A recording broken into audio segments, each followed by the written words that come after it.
Well, first I I would say that the human brain and the human mind is disposed to create stories or narratives. Um,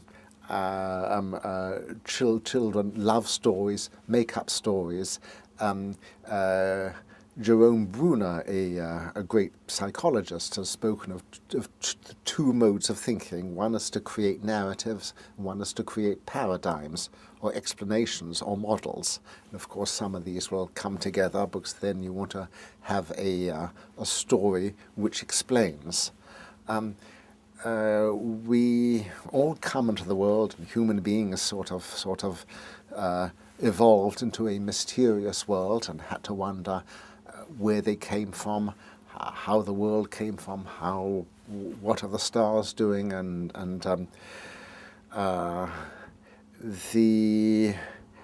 in the absence of better explanations, I think sort of supernatural explanations sort of come to mind. There must have been some great figure who created the universe and who perhaps is keeping an eye on us now.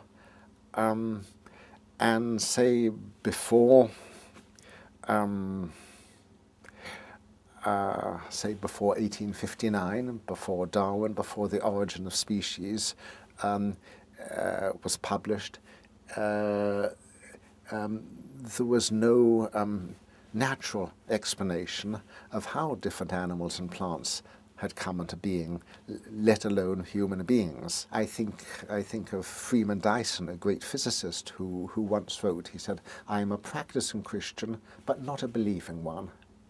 So I think my parents were practicing Jews, but not believing ones. I don't think that belief is a particularly strong thing in Judaism. But my mother was also botanically inclined, and I sort of, I as it were grew up in a Darwinian world, and I was very startled when I came to the States, and found that millions and millions of people didn't believe in evolution.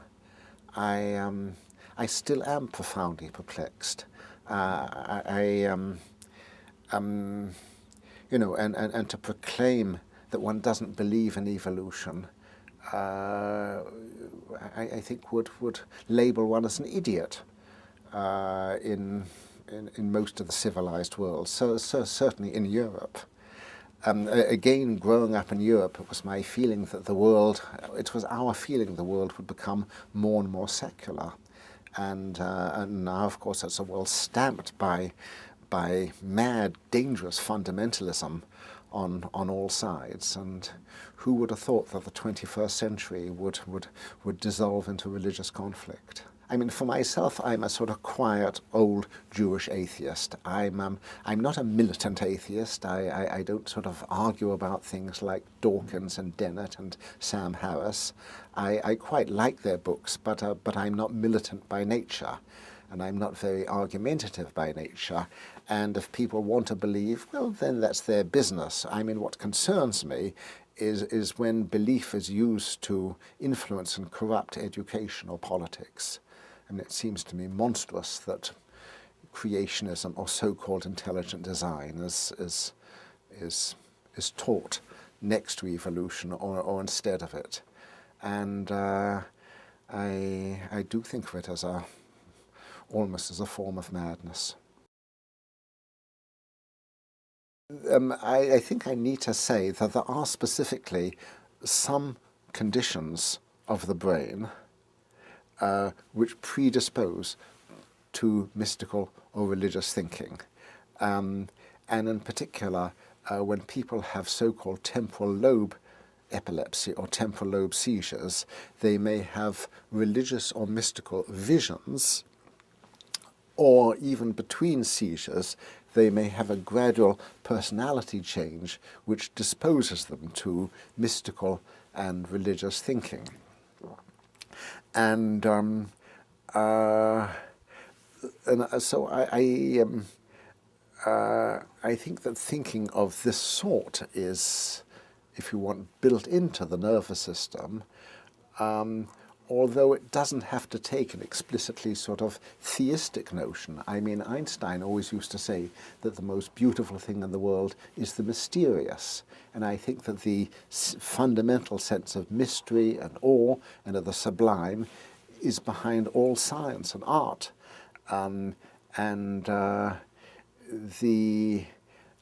Basically, I think science springs from a sense of nature's mysteriousness and the wonder of nature, and there is no need to invoke anything supernatural. Indeed, I think too much involvement in the supernatural may blind one to the wonder of nature, and I'm slightly terrified by certain fundamentalists who say, let the planet go to hell, sort of, the final coming is going to be soon. God will take care of it all. I live for myself happily and completely within nature.